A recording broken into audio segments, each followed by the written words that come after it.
შენ ხარ ფინანსურად ცუდად, ენერგეტიკულად ცუდად, ყველანაირად ცუდად და ცხოვრება გეცლება ხელიდან.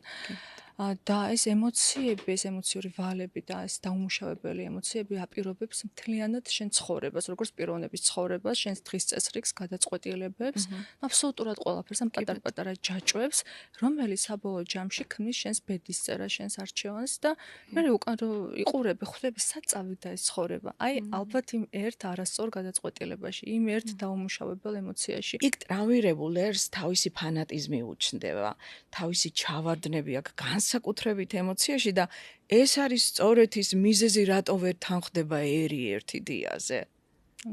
გარეთ ვერავინ ვერაფერს ვერ წაგართმევს, ვერც ქართველობას და ვერც ვერაფერს. შენ რომ ამხელა ზნეობრივი პრინციპები გაქვს დატოვებული მემკვიდრეობით და არიყენებ და თავის გადარჩენის მიზნით ჩვენ იქ რაღაცებს ვთრგუნავთ და იქ სიყალბეს ვერ ჩვევით, იქ ტყუილებს ვერ ჩვევით, იქ აფერისტობას ვერ ჩვევით და 1000 რაღაცას, იქ გაყინვას ვერ ჩვევით და სახელს არაფერს არ ვარქმევთ. საზოგადოება არაჯანსაღია და ყოველთვის პოლარიზებული.